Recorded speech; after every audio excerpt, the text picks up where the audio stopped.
It's my favorite movie of all time. Yeah, me too. How the actual, like, do I say go and they play it? I'm not sure how that works, but it'll be something like that. I'll say, oh, nice, that's good. It's movie-ish. First of all, I want to say thank you guys for coming out tonight. It's really, you know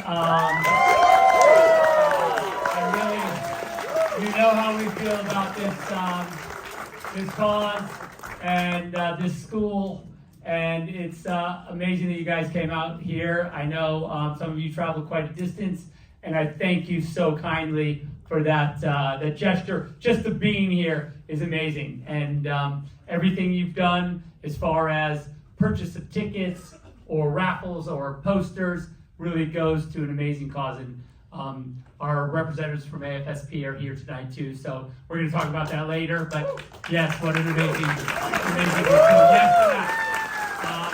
David, do you want to say anything quick? I have a lot to say later. You have nothing to say?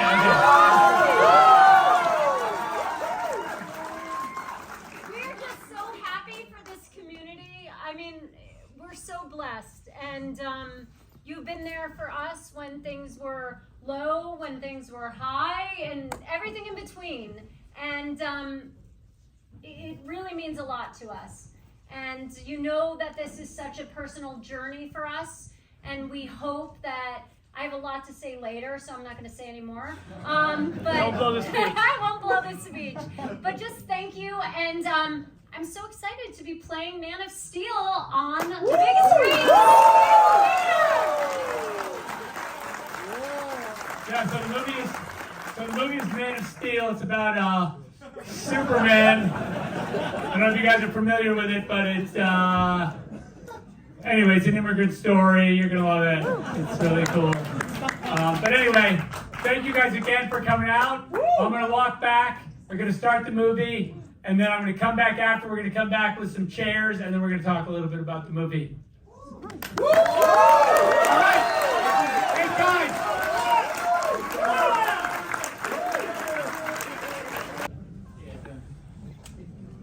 You've seen that one a couple times. Wait, what do you want to say? Where are you going to say? Well, I'm going to go up here for a minute. Oh, you're going to the podium. Wow. Yeah. That's cool. It's very serious now. Jesus. But I don't know if these guys are quite Anytime ready you get in yet. front of a lectern. I feel like she should have her. I don't know if we're ready yet. I don't think we are. Okay. How's that? Hey, how you doing? Good, how are I you? know. I feel very serious. Yeah, Like, I like it. Ready to learn. Am I in this one? How do we know? I don't know. Hello, hello. Pick a favorite color. It's in the middle. Yeah, it's working. You're in the middle. That makes sense, maybe? You guys look good. Yeah.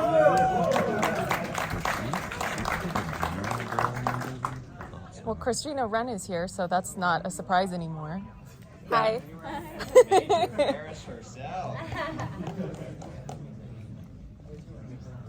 Major you can Ferris is sit way wherever you want. Right next to Zach. Yeah, here, right here. Should we squat or I think we're just don't waiting know. to get our live stream up Yeah, and is this running. cool But like did you this? guys like seeing the film?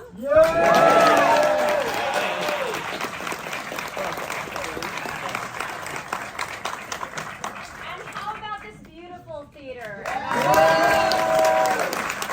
Really beautiful.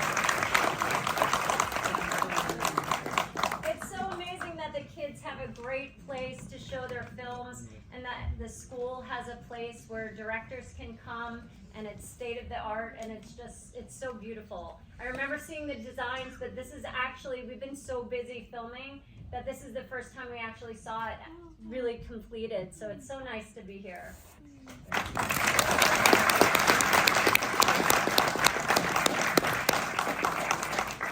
How's our folks at Vero doing? I think on the Vero side, we're ready when we're ready. I was just waiting. Come on. We ready for live?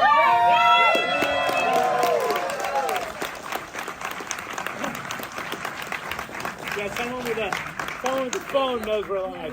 Okay, so you guys just indulge me for a few Don't give any moments feedback. here, but Feedback. Zach and I wanted to say a huge thank you to all the people who have made this weekend possible.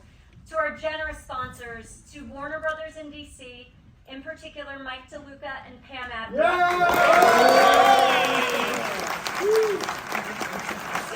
gracious host for the next 2 days, Art Center College of Design. Our host for Sunday, Universal Cinema, AMC at City Walk, and IMAX. And to Vero for hosting our live stream. Eamon, we wish you were here. I hope you're watching. Yeah. To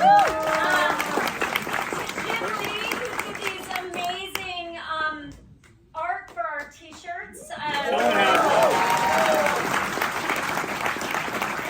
hope I don't butcher their name, but Shu Jae Ho Zhang, an Art Center student who did the Art Center posters, and John Stanford and works for creating all those amazing posters. To our printers, Midnight Oil and Buffalo Specialties, who also donated all the shirts. To Bonds, to Weta Workshop, to Company 3, to our food and beverage sponsors, Anheuser-Busch, La Pizzeria Company, Hot Jam, Sodexo, to Superhero Charity, and 3 Ronin. And thanks to all our panelists, moderators, and you volunteers who really helped setting all of this up.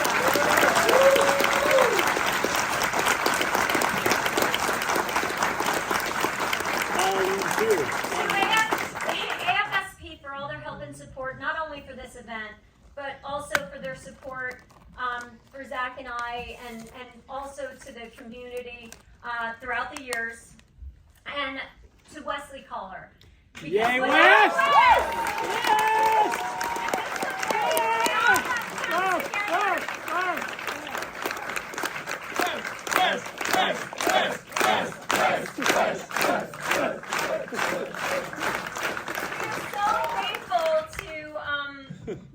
For all Wes's hard work and dedication, and most importantly, for the friendship, he is family.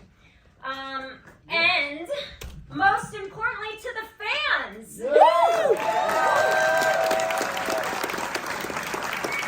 special shout out to everyone that is online around the world. It is truly amazing what this fan community has done, raising over $1 million for AFSP.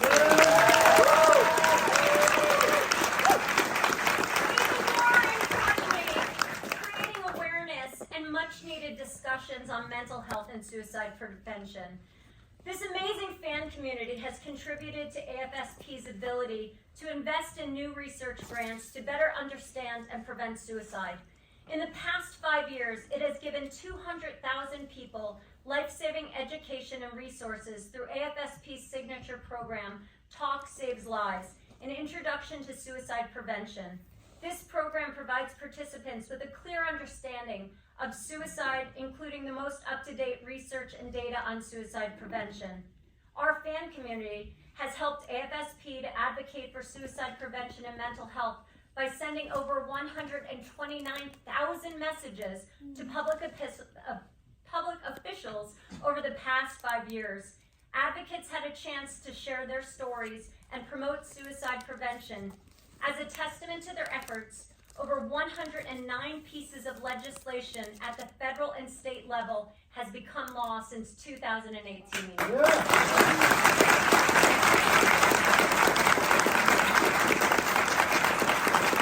the past 5 years, AFSP has hosted annually more than 400 international survivors of suicide lost day events globally.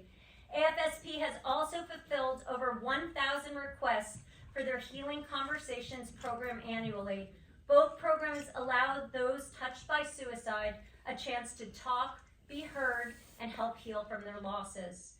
These are just some of the ways that this community has contributed to AFSP's life-saving efforts. Now, more than ever, this work is critical, and post-COVID, the statistics are staggering. 1 in 5 people will experience some sort of mental health condition each year. The latest CDC data tells us that suicide is the 12th leading cause of death in the U.S. And although males make up 50% of the population, they're 80% of the suicides. Between 2020 and 2021, suicide deaths increased 4.79%. And most alarming, our kids are struggling more than ever before. Suicide is the third leading cause of death for adolescents aged 15 through 19. And our young girls are now more at risk than ever before. 2021 data from the CDC Youth Risk Behavioral Study reveals that 3 in 5 girls felt persistently sad and hopeless. More than 1 in 4 girls reported that they seriously considered attempting suicide in 2021. And more than 1 in 10 girls reported that they attempted suicide in 2021. And almost half of our LGBTQ+ students seriously considered attempting suicide. This news is devastating. The time to act is now. We must make mental health a priority and advocate for more investment in suicide research and prevention on a national level. Everyone has a role to play in preventing suicide, and together we can learn the risks and warning signs and encourage those who struggle to seek help. We have shown that as a community, we can make a difference. Our actions have impact, but unfortunately, our job is far from done. So what else can we do? Learn the signs of someone who may be at risk for suicide. Reach out to someone who you think may be struggling. Connect those who are struggling to help. Share 988, the Suicide and Crisis Lifeline. With everyone's help, we can continue to move out of the darkness and into the light. We can give those who are struggling a chance for hope, and we can make a real difference. Thank you again for all your support. You know that this is such a personal thing for Zack and I, and it means so much to us. If you need help or information, you can go to afsp.org or call or text 988 if you are in crisis. And also, if you want to donate, please go to afsp.org/full-circle-donate. You know, thanks again for being here, whether you're here in person or here online. It means so much to us. Yeah.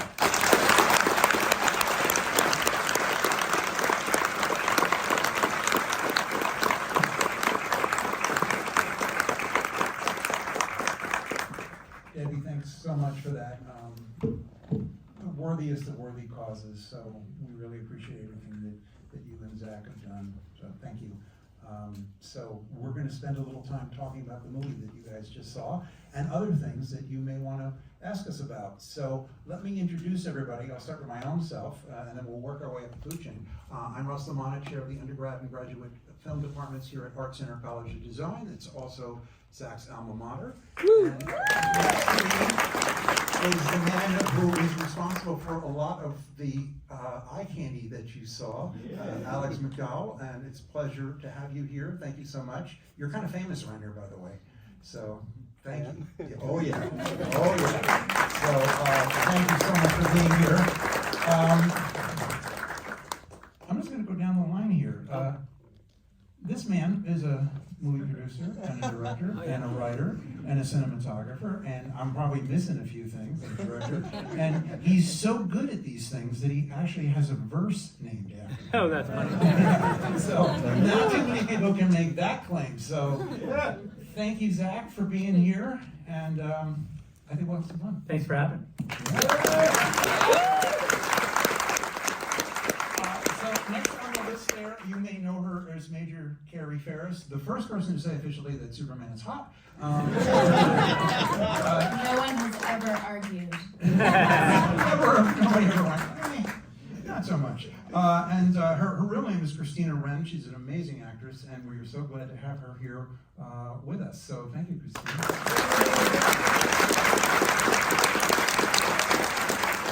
And down there at the end, someone else who needs no introduction. I love that expression. You need no introduction. Deborah Snyder, who is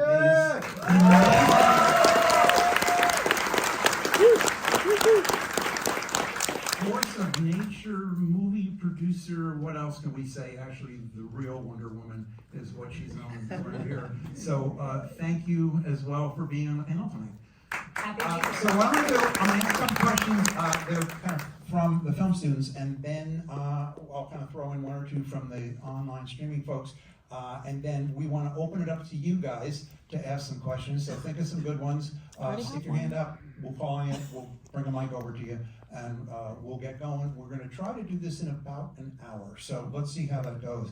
So I thought maybe I'd start with Alex, because we were kind of in the green room watching the movie with the sound down, and I've seen it several times, but I haven't seen it in a while. I'm just sitting there with my mouth open because your Krypton, it kind of, there's your Krypton now. There's no other Kryptons, you know. It's like you really define that, and certainly define their ships and everything. It's just gorgeous, and then of course we've got the you can segue into Smallville, which is just like classic, you know, Rockwell Americana, and then we've got Metropolis, which is kind of normal with a little overlay, and it all seamlessly works together. So the students wanted to know what your visual references were, if any. Because I know you dreamt a lot of this up just for this world, the literally world of Krypton that you made for us.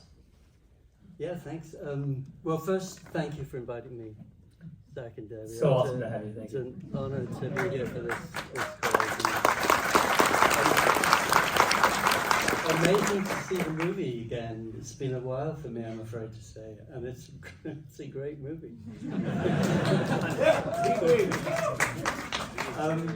So to your question, yes, there's a lot of influences. I mean, first of all, to have a chance to redesign the logo and to think about just the characteristics of this idea of the curves. First of all, the Superman S prompted the idea that there's no straight lines on Krypton. So as a designer, that was an underlying rule. So to go from that, we went to the organic. There's a photographer called Carl Blossfeld, who you should check out, who was the first photographer to really photograph in extreme fine detail the sort of symmetry of plants.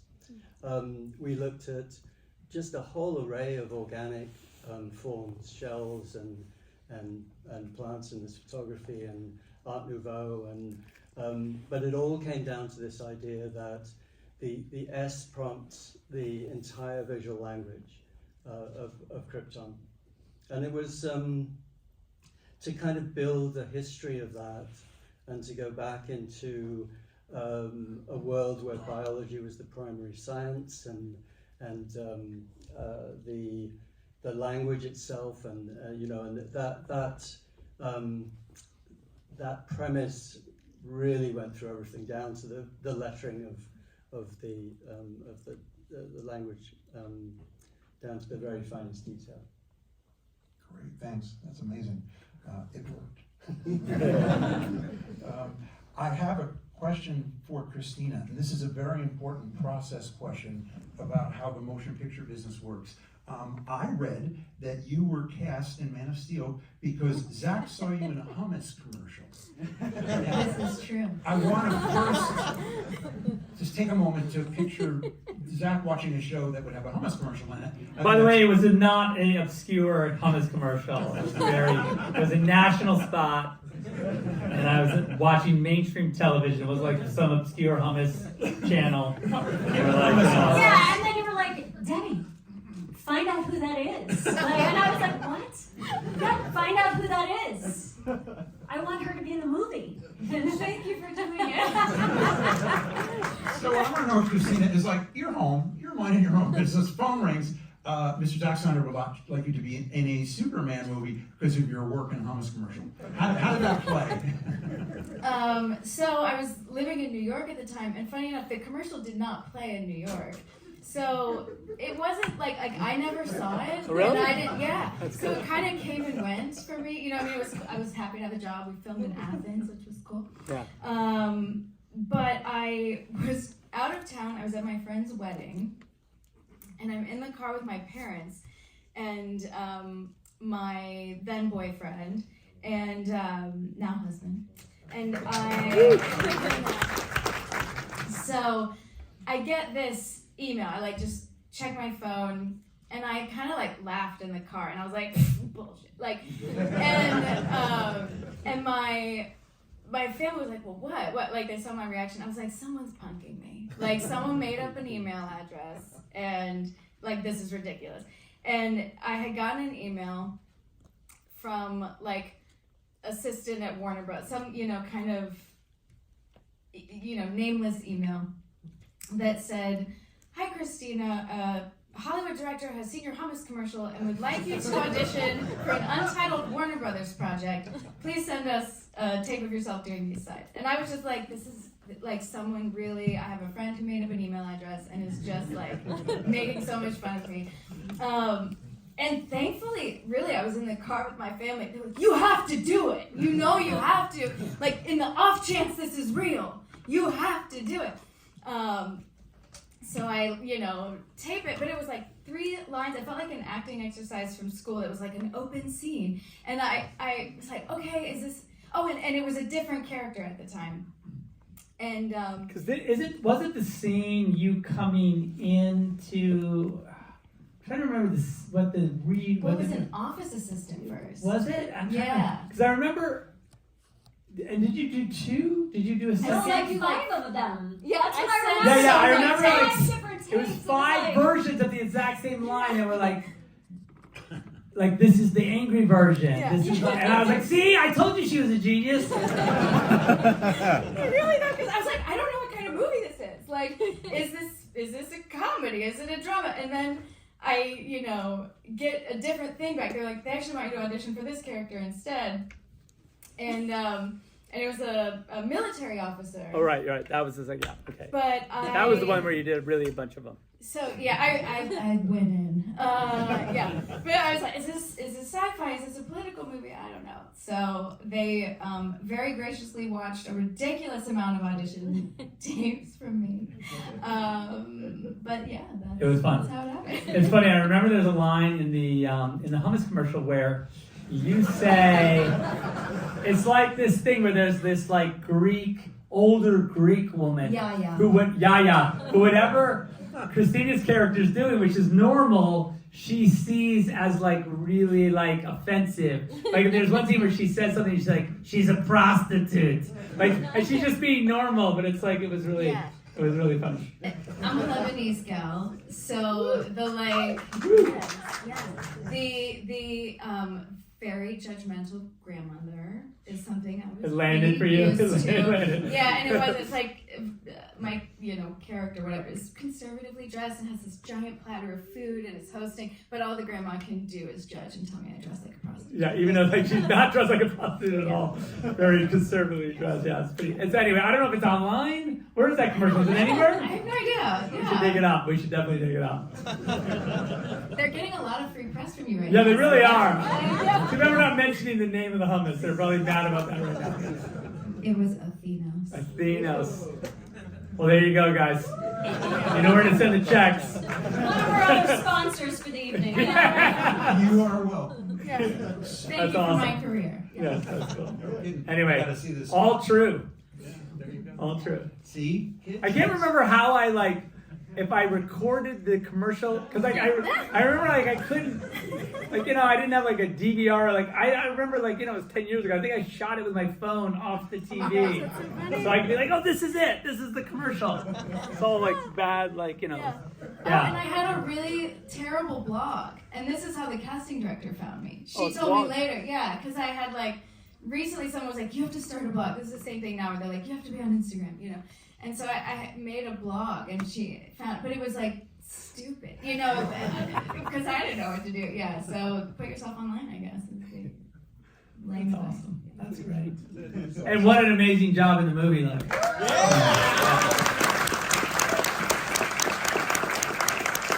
was right.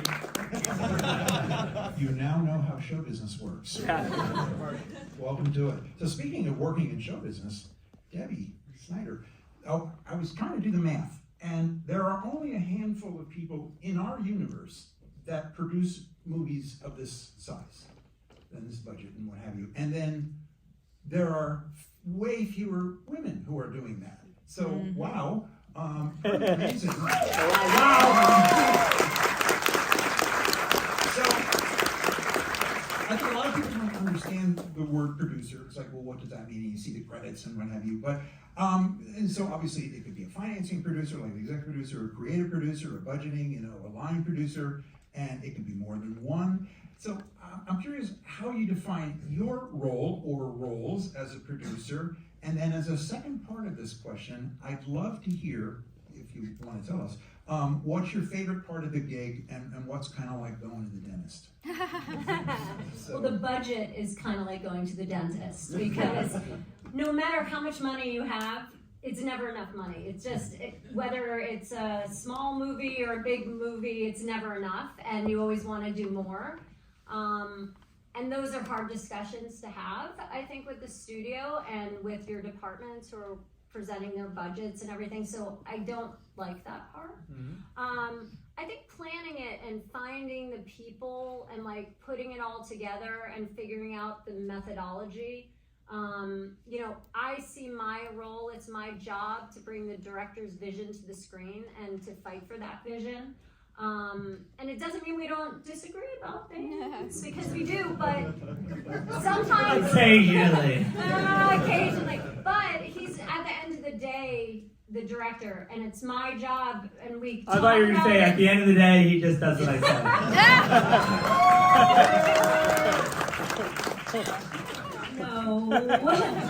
No, at the end of the day, like, I think it's important, especially in our relationship, not just being a husband and wife team, but as our relationship as producer and director, to be supportive.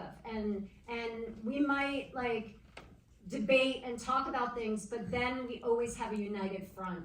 So if we're going to the studio, or if there's something, whatever it is, and whoever we're talking to, we have a united front. And I think and we have each other's back. And I think that's everyone we surround ourselves with on the crew. A lot of people we've worked with for many years. It's like a family. It's people we trust. And, allowing them to actually do their jobs and do their job as well, just kind of makes it all, work. But I don't know, my job is crazy, because sometimes it's about like growing wheat, or, like you become an expert on these really strange things. But I think at the end of the day, it's about, figuring out what the plan is, from casting to casting your crew, figuring out the schedule, the budget, and then all the things and problems that come along the way, because every best laid plan gets redone in production. So you're always starting over, and you just have to kind of be nimble on your feet. But I love it. Like when I say going to the dentist, like, yeah, the money is always something that I don't really like talking about. But like to be able to create these stories that will live on, much longer than us, that touch people in a way, makes them laugh, makes them think. I feel so lucky to be able to do that.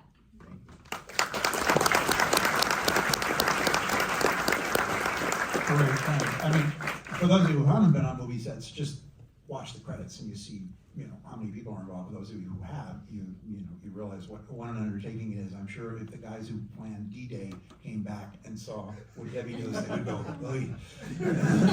I'll leave that to you. That's always too hard. So anyway, I have a question for Mr. Zack Snyder here, and I apologize if you've answered this for the fans before. I don't know the answer to this question, nor did the students. What attracted you to the DC universe and these particular characters? And then what was the genesis for your vision that is so specific and so defining of this, that's why they call it the Snyderverse. It's fascinating because it's been done, and you did it again differently and better. So where did that come from? Christopher Nolan. Well, thanks. Thank you, sir. That's kind. And also, the only thing I'll add to what Debbie was saying is that, we were talking about, when she was just talking about growing wheat, for the movie we just made, we had to grow a lot of wheat. Space wheat, but wheat. 10 football field. Yeah. Right? Like, It's yeah. space wheat. Gotta call it. You put space in front of anything in a space movie. You say space and then the thing. Anyway, but we learned all that stuff on Man of Steel because we had to grow all that corn. So we were corn farmers before we were wheat farmers.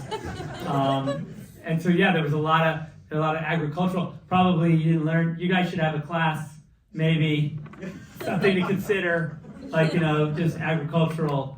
So you have a little bit of like, oh no, we can't start then because the corn won't be ready. Of course, it's the wrong weather. It's the wrong, so Anyway, as far as my attraction to DC characters goes, I've been a fan. I was a huge fan of a comic book called The Dark Knight Returns, and when I was growing up, and also Watchmen, and not a bad comic book if you're into comic books. Anyway, and so I just kind of had I had a relationship with Frank because of 300, and we had done Watchmen, and so we were kind of in this headspace, comic book headspace, and I had met Chris. And he had, I think, for whatever reason, Chris didn't want to do a Superman movie, and David had written this script, and so it was really a matter of him finding someone to do this Superman movie, and he approached Debbie and I. He and Emma, we went to lunch at their house, and we just talked about what it could be. And then we read the script, and I was like, yeah, that's cool. I think I can do it. I think I would enjoy. By the way, we read the script with someone sitting in our driveway. Yeah. And we had a certain amount of time to read it. We would bring him out donuts, and then we all read it out loud. Yeah, Wes and Zach Debbie. Wes, yeah. And then they took the script from us. It was cool. Very secret. It felt very like clandestine, and like we were reading some sort of secret document we shouldn't have. But it was, and then I think from there I kind of was like, well, this is what I would do, and Chris liked that, and that's kind of how the movie happened. And I think that for me anyway, the idea of like this sort of 5-movie arc, this sort of big giant like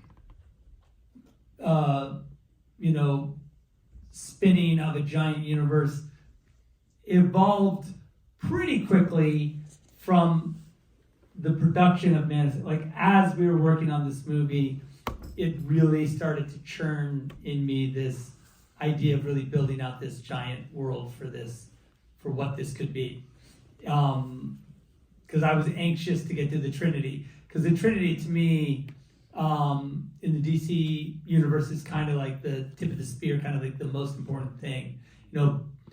Batman, Superman, and Wonder Woman standing together in a world that makes sense to those 3 characters was really what I was really what it was all about for me. And the mission to do that, I got pretty early in my mind as far as what the goal would be, like the first step. And even like as we were doing this movie, Man of Steel, there's some little Easter eggs to LexCorp and to the Wayne Industries satellite and things like that. And I had it in my head that's what I would that's what I would get to, and so how it's defined, like whether or not it is, or how it, I guess the better way of putting it is like my intention was not to necessarily have a definitive or certain take, but it was just that I had the thing I thought would be cool, and that's all it is. And it's not, and whatever that means, because like, look, we all know what's going to happen. There'll be another Superman and Batman origin film, and even then the one that's being talked about right now, there'll be one after that, and it is a cyclical thing. It's like some sort of Matrix universe where like, they all end up in the architect's house, and he tells them, and like, no, you're not the first one. You're like the 10,000th one. So whatever, So that's cool, and I'm happy to be whatever the third in the series of 1,000, so it's fine. But the truth is, it's really interesting mythological and cyclical work that I find really satisfying. So it's fun to do.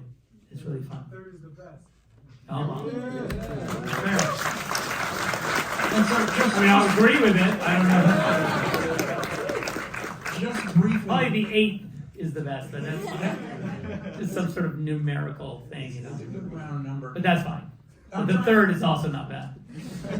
I'm trying to imagine when you went in to see Warner Brothers and you said, yeah, you know, Superman, he's going to be really pissed off a couple of times.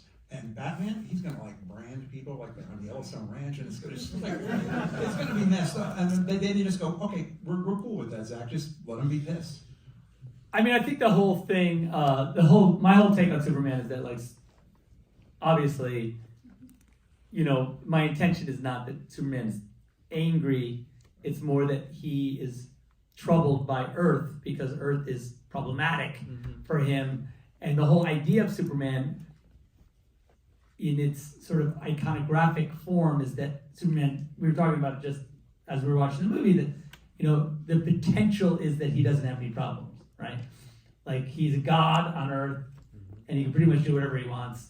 And there's nothing really we don't have a lot to say about it.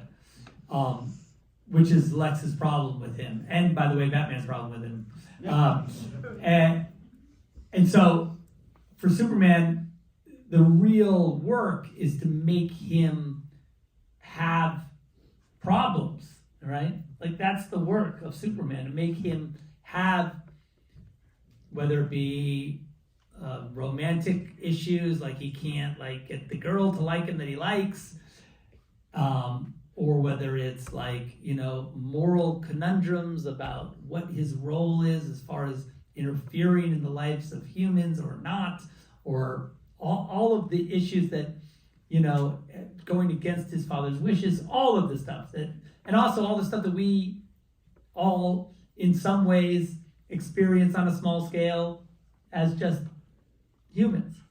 That's really the work of making the Superman movie relatable, because otherwise, as you can imagine, you could really easily fall into a space where Superman, unless you're really efforting to contrive scenarios where he is not, you know, where he's doing things that are difficult,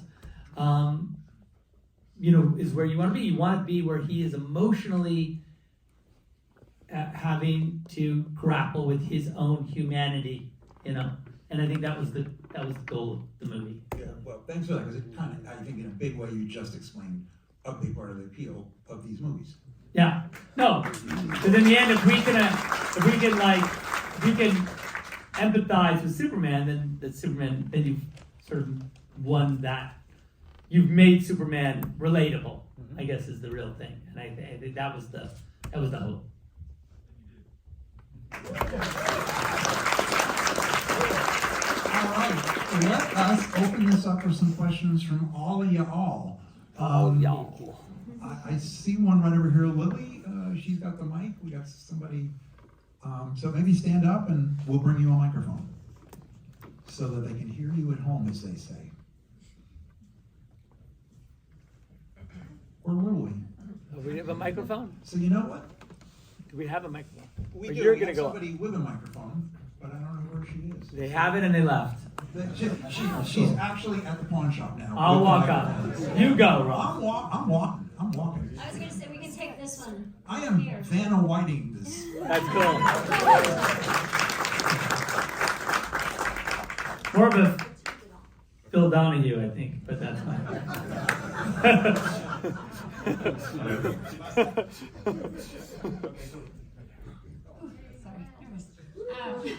West. Thank you guys for There he goes again, saving the day. Damn it. thank you guys so much for putting this together and inviting all of us to be able to be here. You talked about budgeting earlier, and you seem to be a director that is very efficient with your budgets, but I'm wondering if you were given a blank check, what is your dream story that you would like to tell? A blank check. Rebel Moon.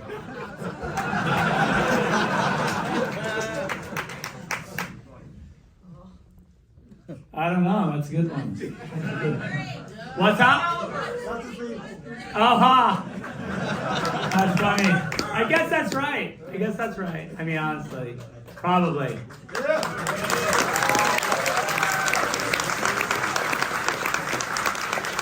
Probably. I mean, blank check. I mean, the scenario is pretty ludicrous, but I like it. But It's a isn't good it question. Thank you. not necessarily about the money always? It's sometimes about content that might be a little bit more pokey or controversial. You know, we have some smaller projects that, you know, might be even harder to get made because everyone wants the big blockbuster movies. So sometimes the smaller projects that don't take as much money are harder to actually get made. Weirdly, that's true. You know, if I go in and go like, look, I want to just give me $1 and I'm gonna go do this thing. You know, it's gonna be crazy. They're like, yeah, okay, that's cool. We definitely want that. Yes to that, but in the meantime, could you just do this other giant thing that we want you to do? If once that's done, for sure. Yes, definitely to the $1 thing. That's great. But is there any way you could just first and then that? How's that? And I'm like, okay, fine. That's my own problem. What? Shoot it in your driveway. Shoot it in the driveway. Just shoot it in your phone. Yeah, I have no problem with that, by the way. I have no problem. It's with the movie, you know, it's fun actually to sort of talk about, you know, the idea that we did, you know, the last two movies. When I was in commercials, I was a director cameraman, right? So I, you know, which in commercials means director DP.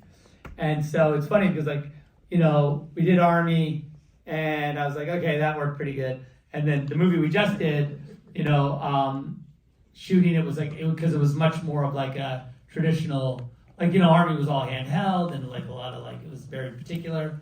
But this was like really classic, you know, like, you know, it's a sci-fi movie, so everything has to be designed, all the lights, everything. And it was really a super fun exercise. For me, it kept me really in the movie, like deeply in every aspect of the movie. And I found that really satisfying. But you can imagine that a smaller movie would require that same skill set, but now you're working with like what you've got, you know, like, and I think that would be it would be fun to go do something really kind of smaller, but we'll see if they let me do that. Cool. Let's see. Without a blank check. They're popping up all over Very the place. written. This gentleman right here. Very written. Will you please stand up, sir? Okay, let's see. There you are. Hello? Seems to work. Okay, cool. There we go. Thank you. Great. Man of Steel is my favorite movie. Saw it in theaters 10 years ago. Loved it. So my question is for Zack and Christina. How long did you know that Swanwick was going to be Martian Manhunter? And I know that the goal was to do Jon Stewart, but Carrie Ferris is, you know, Hal Jordan. So I was just wondering if you knew how that was going to work at all. Thanks. Okay.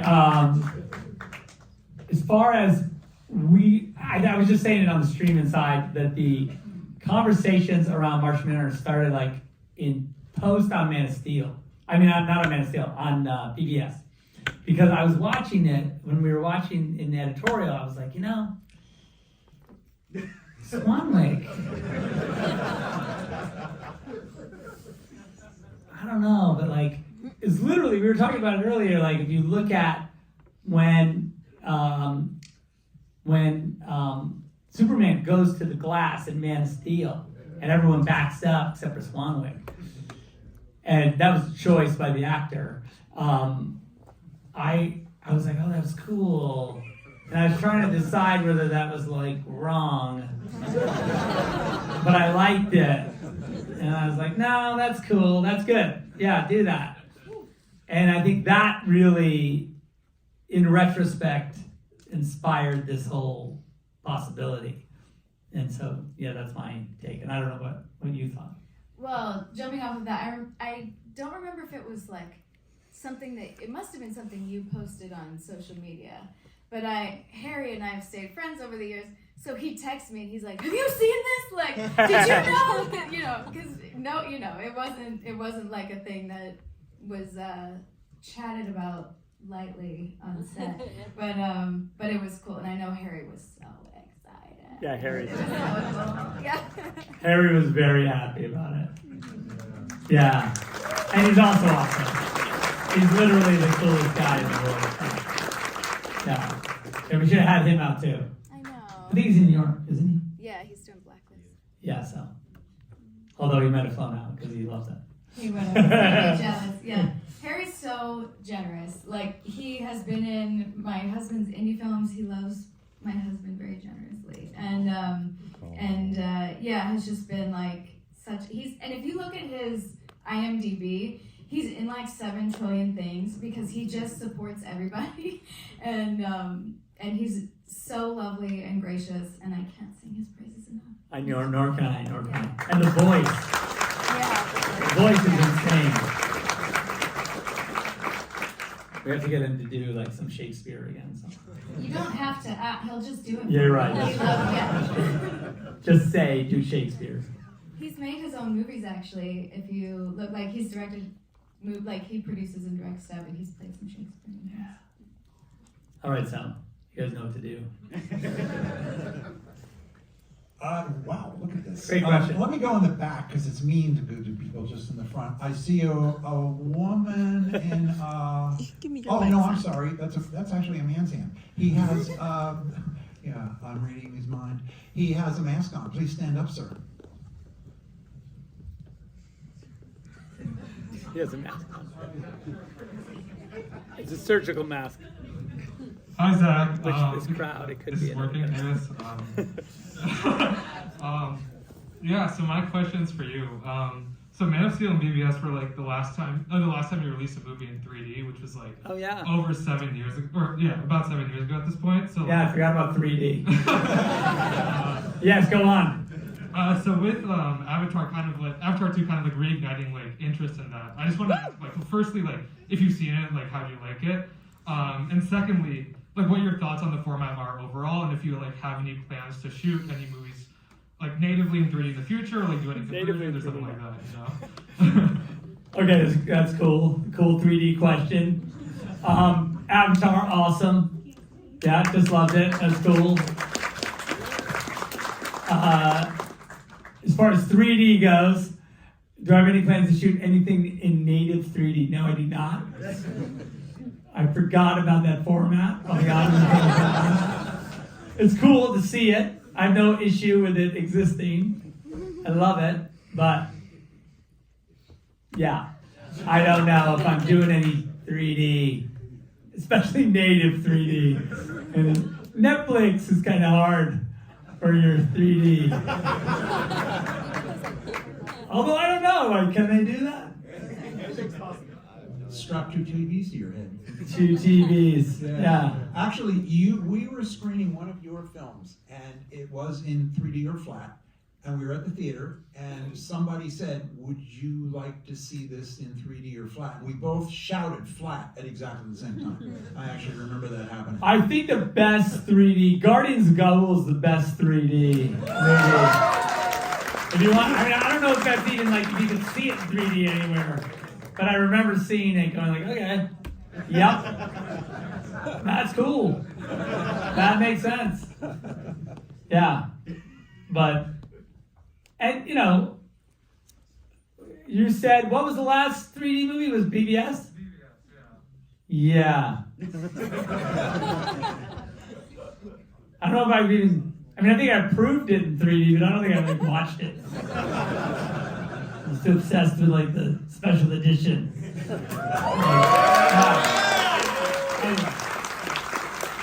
Alex, did you do anything different for 3D? Did you think about the movie? I mean, because did we talk about it? I think we did. We did have it it was a 3D movie in our minds when we were planning I it. think everything is 3D. Yeah, well, that's true. That's a good Everything point. is ready for 3D. Even in 2D is 3D, I guess, is a good point. And that's what depth of field is for, isn't it? But yeah, because I remember I had a meeting with Jim Cameron. I think it was right before we did Superman, and he was wanting us to shoot the movie natively. He was saying, like, well, you're going to shoot the movie natively in 3D, aren't you? And I was like, I don't know.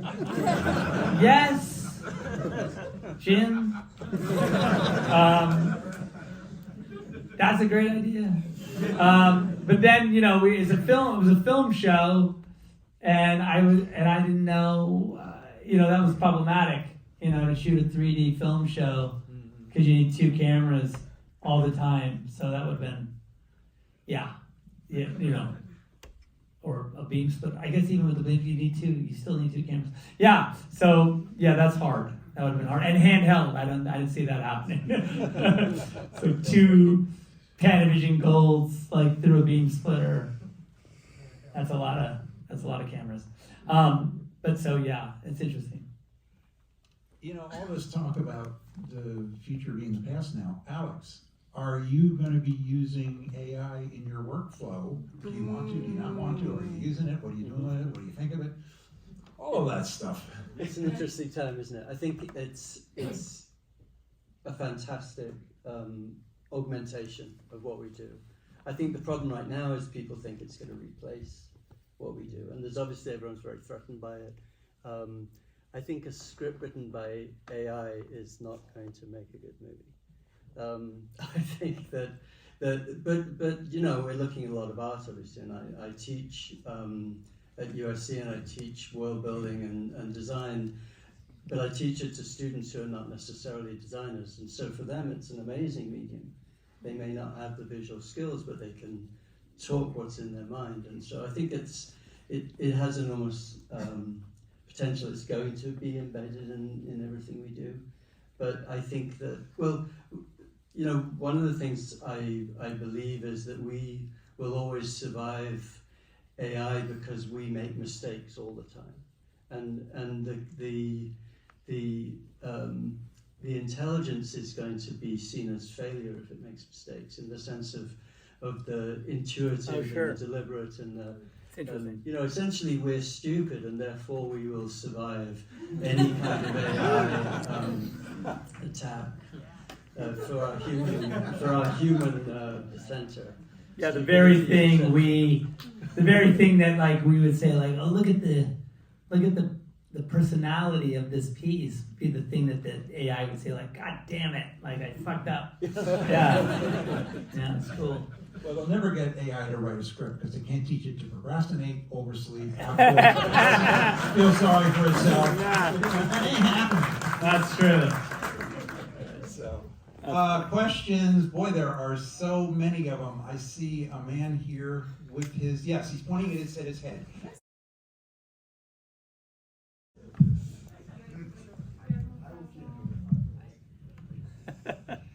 First of all, Zach and Deb, I just want to say on behalf of the East Coast contingent and especially the city of Detroit, we want to thank you for coming to film the Thank you. Our pleasure. It was a really big deal for us. I know they shut down the production facilities there. It was a huge drag for everybody, so we are glad that you're able to come and do that for us. Philosophically, as storytellers, now this is for Zach and for Deborah, you're known as a very detail-oriented storyteller. Your plotting is very tight. It really requires people to pay attention in a way that maybe other films don't require of them. Is there any time through the testing process or when you're going through other producers at the studio or something like that where they think maybe the films are too tight, you're asking too much of the audience, they're getting lost, they're making mistakes when they go online and saying stupid shit for 10 goddamn years?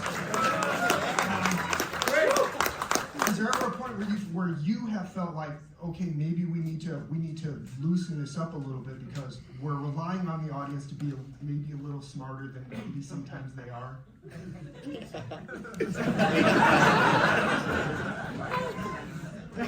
What do I say? I mean, look, you know, it's not even like that we think about it in that way. You know, yes, when we show a movie and things that I think are obvious, sometimes maybe not to everybody. But I always think that, like, if it's there, if it's in the movie, and I know it's there, you know, then it makes sense. You know, like if the movie, you know, even if you have to look for it, you'll find it. You know what I mean? It's not like it's not there. And so, a thing that you might be confused about in the movie, like, you would think that at a certain point that a movie that's made with, all the planning that we have, and you come to a moment in the movie where you're like, wait, that doesn't make sense. They never set up that character. Like, that can't be true. Like, it's probably not the case, right?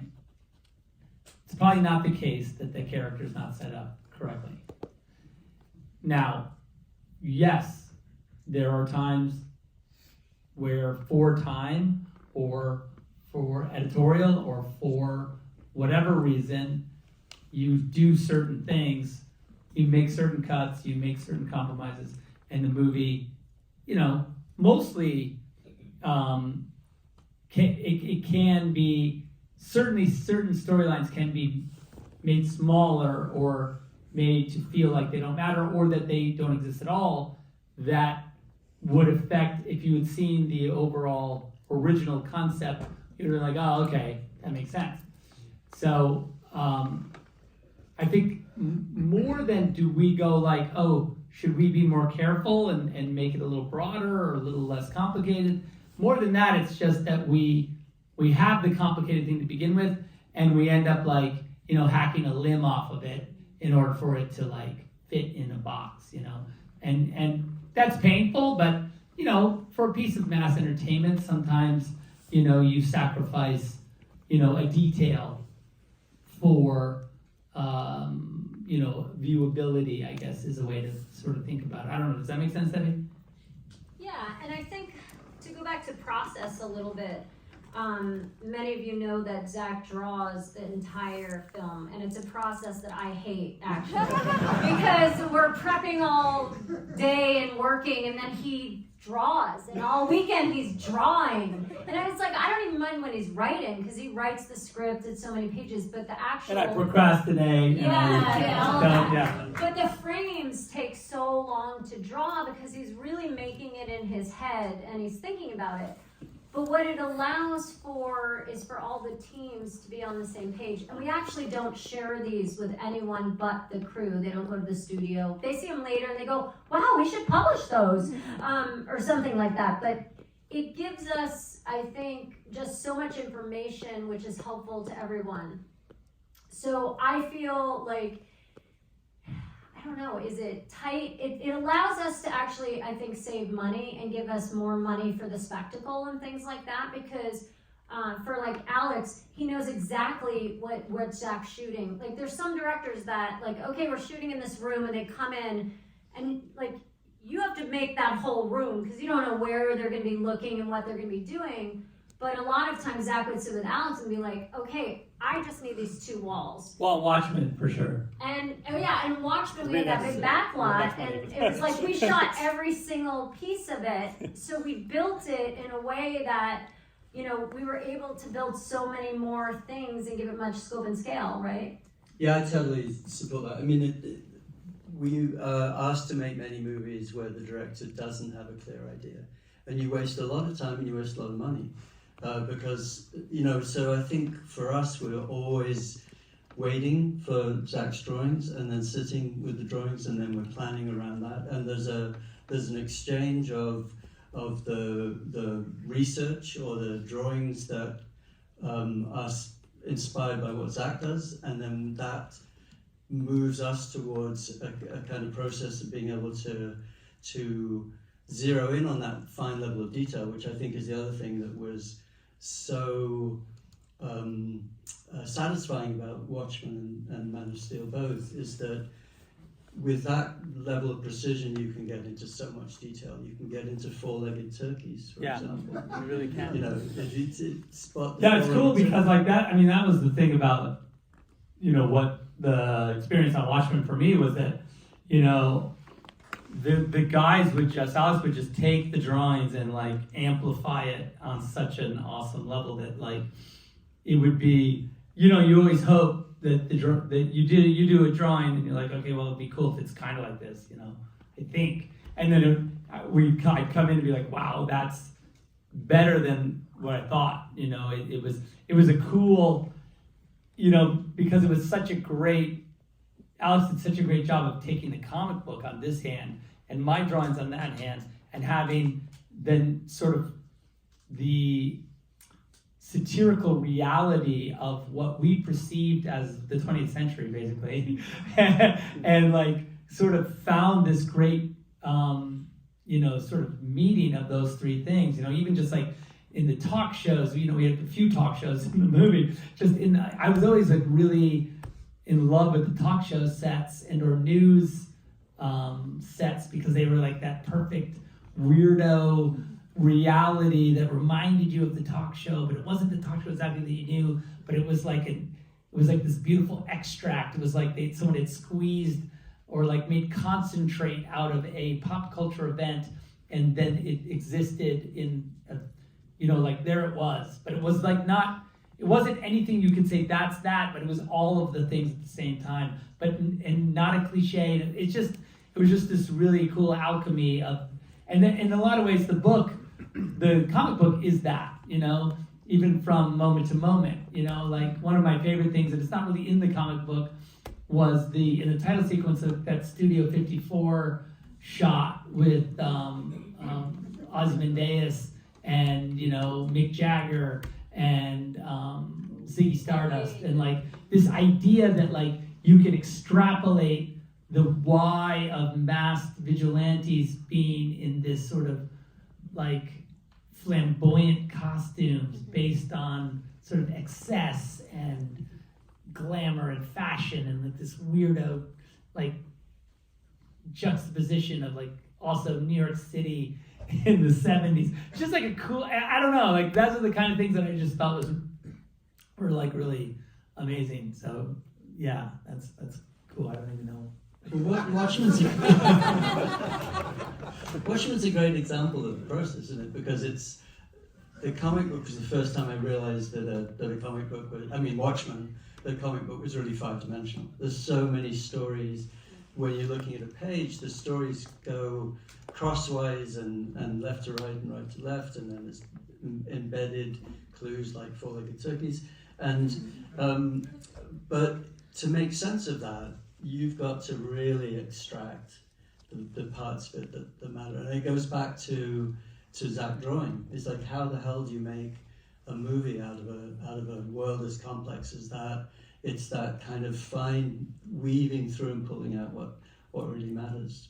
But the comic book then for us becomes a fantastic visual source, because you've got to support the iconography and the kind of surreality of all of the parts. Yeah, I would cut it out. Mm-hmm. I did my drawings, and like literally, if you look at, I don't know, I've probably shown it a couple of times. A lot of people have probably seen it. But like if you look at the drawings I've done of the title sequence of Watchmen, it is a weirdo collage scrapbook of, it's frames from the graphic novel and like pop culture, and like whether it be like, you know, Norman Rockwell or, you know, the Enola Gay or whatever it is, like all the things. It's like this really Ouija, all the stuff, you know, and all the way to Action Comics. You know, it has its, because that comic book and that piece of mythology is linked back to, because it deconstructs comic book heroes, it is self-reflexive. So it says, okay, it doesn't acknowledge that, or it does acknowledge, but kind of pretends like it's not a comic book, you know. So it has this amazing, like, you know, it's like it's saying that reality, like just the simple fact that in that world comics don't exist, and so pirate comic books are the comic books, right? Pirate heroes are the superheroes because superheroes are real. So like that little game of deconstruction is the game that we then play with every single thing, like on every level, every idea, every like nuance, whether it be nuclear war or war with the Russians or, you know, Doctor Strangelove and all the things that we kept mixing into the pot were all meant to make the original sort of thesis of the comic book, you know, reinforce it. And I think that was a super fun. For that reason, it was amazingly satisfying and fun to do that, because it was like every day we'd show up and it'd be another crazy thing, like it's a crazy Nixon, like, you know, doing this crazy, you know, whatever, just fun. It's just like, you know, it was a good time. That was good. Wow. This is, I'm sorry, I'm going to jump in because I've got a question from the online group, and it's perfect because we're looking at the other half of the movie. They're asking about, and this is for Zach and Debbie, your amazing attention to sound design. So he goes, oh, well, Zach, he's a visionary, you know? The sound design is extraordinary, and there's obviously nothing in there by mistake. It's consistent through the films. And so tell us a little bit about how your process for putting these soundscapes together. We work with this amazing sound designer, Scott Hecker, who has worked on every single movie since Dawn. Yeah. And we start really early in the process with Scott, and we will say, hey, like the world engines. Yeah, he was working. We had the world engine sounds while we were shooting. We were like, what does this sound like? Or whether it's, you know, when we did the zombies in Army of the Dead, we wanted them to sound different. What do they look like? What do they sound like? And here's what they look like. And, you know, I think that dialogue, you wouldn't think it would start that early, but it starts with showing him some of the art, sometimes some of the footage. So then when we're in the edit room, because, you know, that you have 12 weeks after you're done shooting, 2 weeks for the editor, and then 10 weeks for Zach to present that director's cut, and you're working and working. So if you just start then, the same thing with music, like whether it be Hans or Junkie, they start really early on, you know, getting into character and presenting suites of music that, you know, they haven't even seen pictures. Sometimes it's when we're prepping and they're just working on it from the script and discussions. A lot of times Zach will create these mixtapes that he listens to when he's drawing. And like for Watchmen, well, they're not on tape anymore. Well, that is true. Sorry, but although I should go back to that. I just saw that. I think where did I see that? Like, was it on like I think it's on was it on Instagram today, or like it was on Uncreate? I don't know. Like they had this like cassette player, and it was like a new one. It was like an update. I was like, oh, that's cool. I'm gonna buy that. So I can make some mixtapes. Get playlists. I like mixtapes. So I think it just starts really early, and I think that, you know, it's about story and it's about character, and the sounds, whether it's the sound of a particular space, we're working on space weapons right now. We've been working on those for a long time to figure out the perfect sound for those things, or the sound of the ships or whatever. Like it's, you know, I think that just spending as much time developing the soundscapes than we do with the visual language is why, you know, Zach also loves sound, so we always have a lot of it. Yeah, I do love sound. I always say, Scott and I's favorite thing to say is I'd be like, I go, well, like any noise that is like a door closing or like I go like, you should get like a safe door and record it, like that should be the sound. He's like, well, it's like a cabinet. It doesn't really make sense. You know, that's how still should be a safe door. Like everything should be safe. Bigger safe door, like a smaller, like a range of safe doors, but like a really huge one for, you know, anything that's kind of bigger than a than that. But yeah, no, Scott loves that because he's always like, yeah, let's do it. Yeah, he's like, sound is a weapon. That's what he always says. Because we'll be in the mix and I'm like, oh, my ears are bleeding. And it's like, then he's like, sound is a weapon. Be careful. Keep the dog. Like we were mixing the other day, and there was like a dog there. The dog has to leave the mix stage, or we have to put little headphones on it because it's too loud for the little dog. But it's true. Well, you certainly got to hear it tonight, in this theater. Yeah. Wow. That's totally out. Thank you very much. There's 90 speakers in here. And when you have a good movie where people know what they're doing, it kind of kicks ass. Yeah. I'm just saying. So it's pretty cool. So I think we have someone up in the front here. Sure do. Here comes Lily. She's there. Should I stand or is that redundant? Sure, stand up. Okay. Yeah, face that way. No, I'm just kidding. Okay, so I would really love to get an insight into your world building for Krypton, because even though it's not got a lot of presence as far as runtime goes, it's incredibly dense with socio-political commentary. It's like a really heavy allegory for the military-industrial complex and the climate crisis. You have these they're very clearly representative of like Western leaders who do nothing about the climate crisis that we're all having to deal with right now. And there's a polar bear, which like, why is there a polar bear in the movie if you're not talking about the climate crisis? But yeah, it's just we got him from IMAX, by the way. Like it's a highly militaristic society that they have an affinity for eugenics, and like they're bragging about not having a moral compass.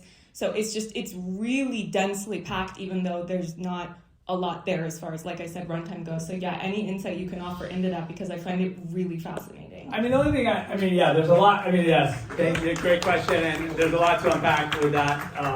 We could do like probably an hour of that. But before I now let Alex talk about the design, because he did touch on it, but I think there's more there. I guess for me it was like, yes, it's a small part of the movie. Well, small, what is it, 20 minutes or something like that, or maybe less. And we knew but you have to sort of do the work of making a credible world for Superman to come from. And so I think that work of, and also, honor canon, kind of understand, even just on a sort of purely comic book level, you have that to do. That's the first layer.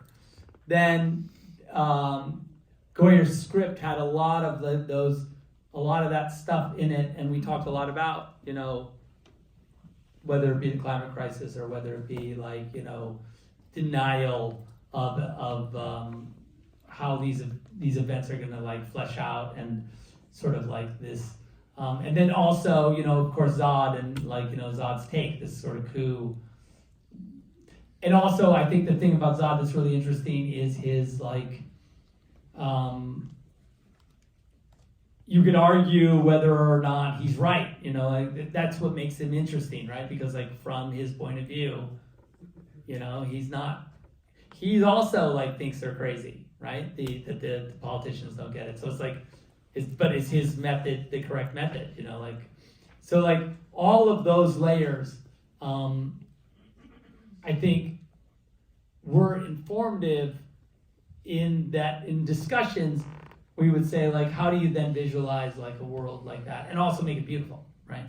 Because in a weird way, it still has to be compelling and beautiful, no matter what, even if Jor-El's house looks like a giant penis, but there's a reason, there's a why to it, and I think I was I thought that was awesome, by the way, and I think that the Citadel is very massive, very strong, and very well, they were trying to, what they're trying to do in there. So it's very interesting. It's very cool. But anyway, I guess my point is that,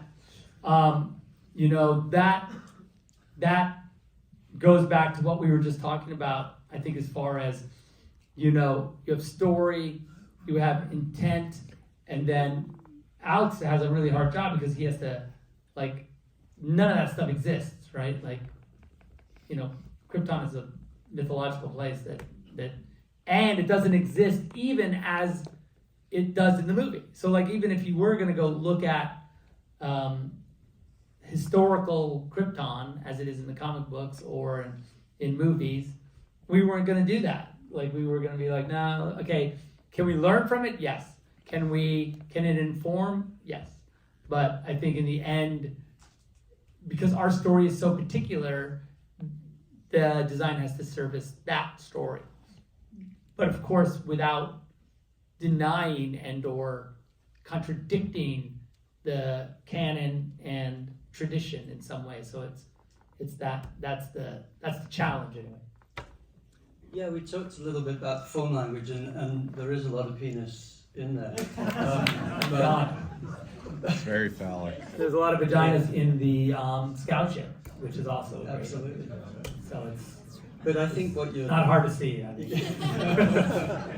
Gender equality. It's not a surprise. Yeah. Represent. You gotta represent.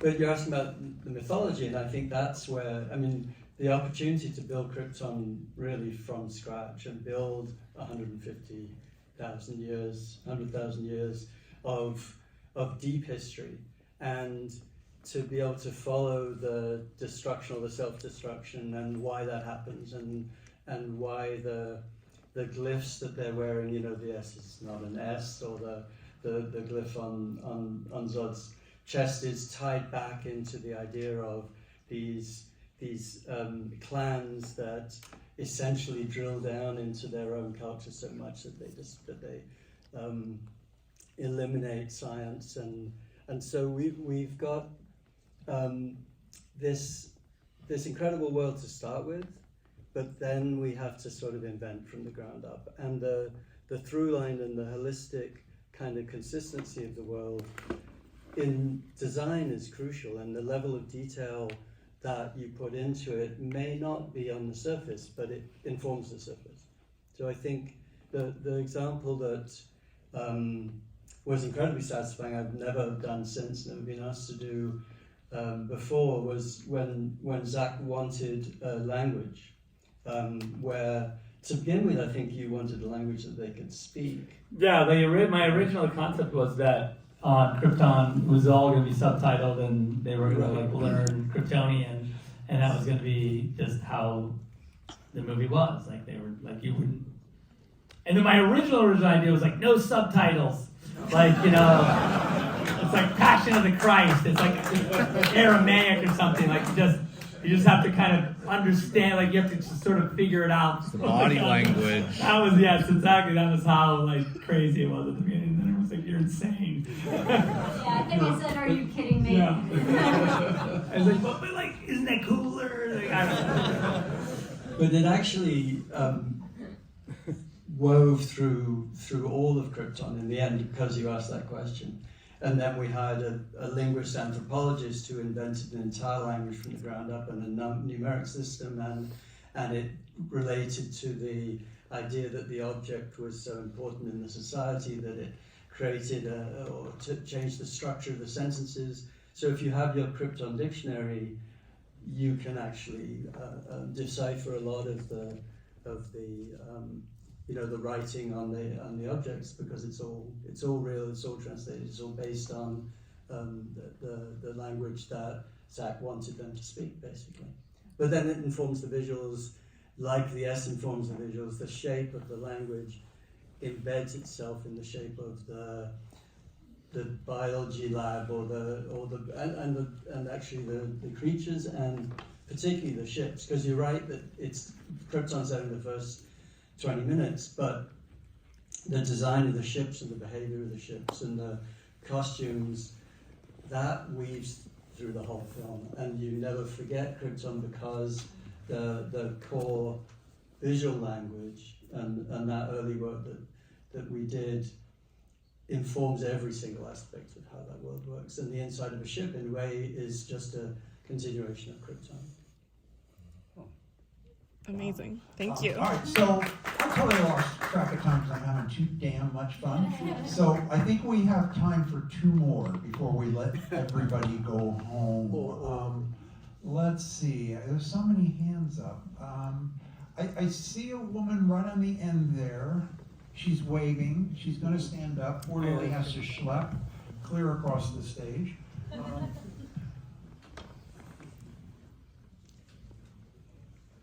Hello. Zack and Debbie. I'm a video production major, and many people consider the action genre to be a boys' club. However, I believe your films depict women as powerful and autonomous and contain many nuanced examples of gender theory. Can you speak on the intentionality in which you portray the women in your films, specifically in Man of Steel?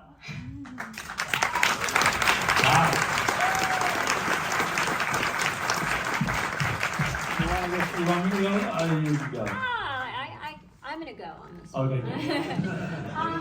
I think what was amazing when we were talking about the characters and working with David Goyer on the script was that I think traditionally Superman was always saving Lois, right? And I feel like in our film, they save each other. She saves him as much as he saves her. And I think that was really important, and I do think, like, all of our films have really strong female characters. I think Zack is definitely not threatened by strong women in his life. And we try and surround ourselves, we always talk about what's in the script. We always talk about the character. A lot of times we talk about female directors, but it's just as important for all the technical positions, because there are like 500 people on these big movies, sometimes 1,000 on a day if you're counting construction. And I was always so tired of looking around, and I love men. Listen, I like working with them. It's great. I'm very comfortable with that, but I also want to see more women behind the camera. And we've really tried to have really strong female positions in, like, our AD is a woman.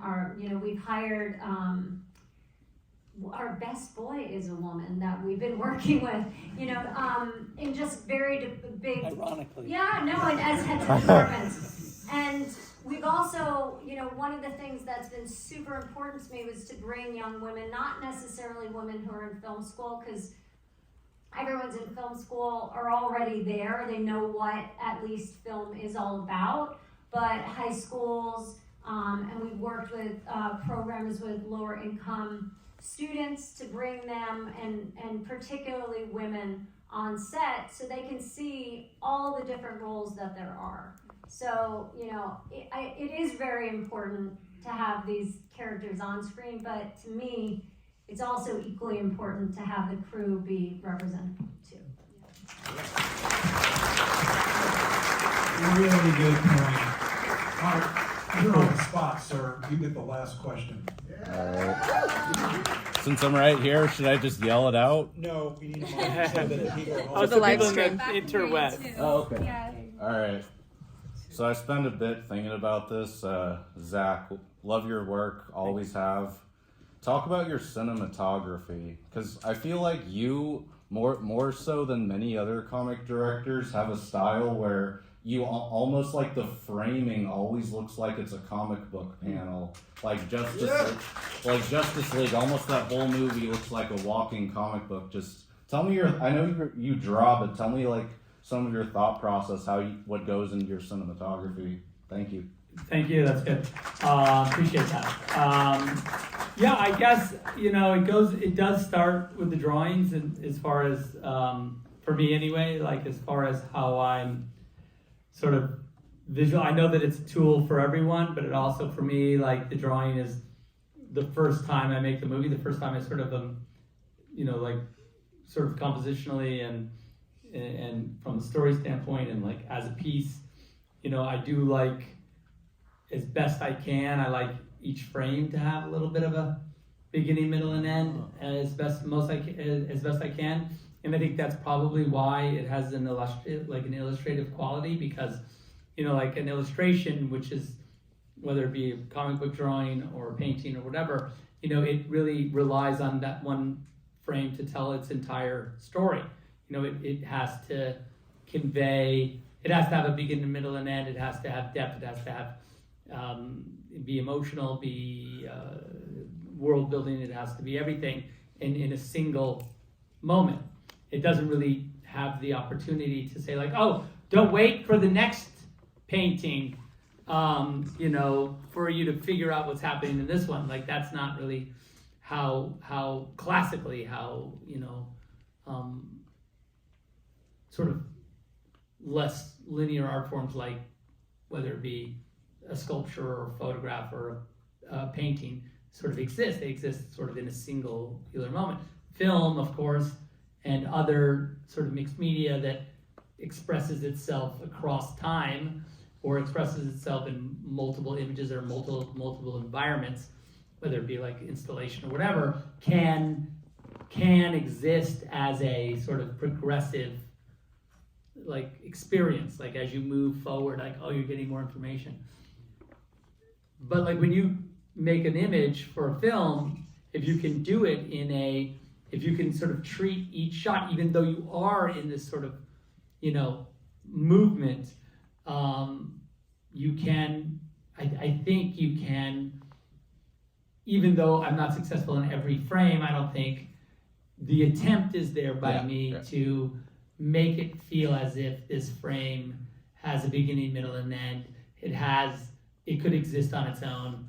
It doesn't necessarily need the image before it or after it for itself. Now, that doesn't mean like as the giant puzzle that is the movie, it is a single piece and it needs the other pieces to tell the greater story. But for itself, just like we don't know how our story affects like the whole of humanity, our singular self, but we are complete as ourselves. And so, but we do our part of this big tapestry. So I think that's a way of thinking about it. Like when you go to make a shot, and now I don't mean to be like instructive, but like if you're a filmmaker and you're going to make a shot, if that is even in the smallest way in your consciousness, that like, wow, what about this shot? Because the truth is, if you don't know anything about the way a movie set works, it's like, okay, we got to get the shot of them coming in the door and sitting down and taking the pencil out and starting to write the thing. So you're like, okay, cool. Like, okay, like I guess the door's over there. So, in order to see them come through it, we're going to point the camera at the door. You're not like, it's interesting because the 2/3, if I put the framing, like, that'd be great if you did that every time. And trust me, I endeavor to, but a lot of times they're like, look, we got 5 minutes before, like, we got to leave. Like, you don't get the shot of the kid now, the kid's going to go off the clock. And that's it. You don't get to film the kid anymore. So you're like, okay, all right, just like up it like this, like let's see if we can capture them on film in some way, like walking across the room. So there are those moments as well. It's just like the reality of just madness that is motion picture photography.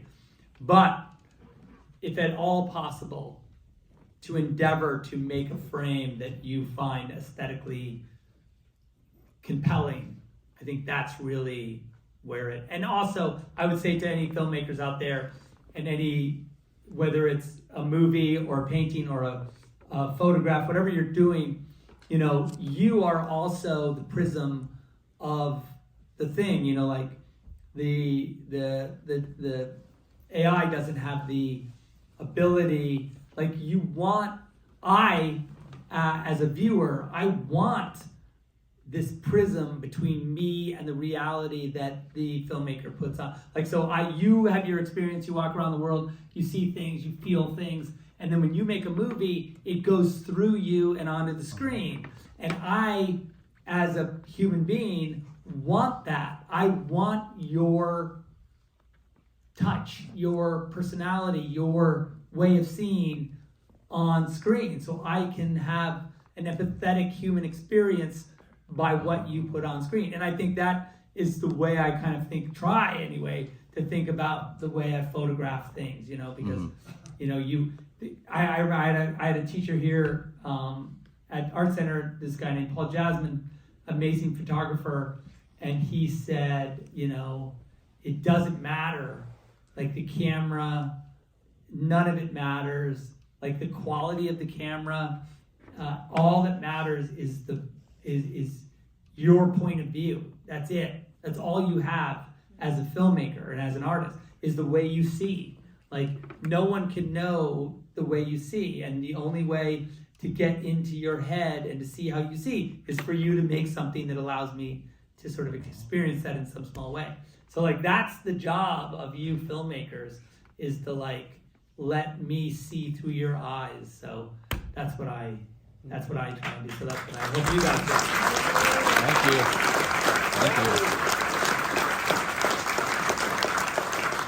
That is awesome right there. I'm so sure. So I'm going to wrap up my part of this by just giving you guys a quick story about what it's really like in film school, and then I'll lob it over to Zach and Debbie, who can kind of close this out. So I heard this from one of our instructors a few days ago. They were in a classroom in this room screening their work, and because Zach and Debbie and Wes were so instrumental in getting this going, the conversation turns to Zach.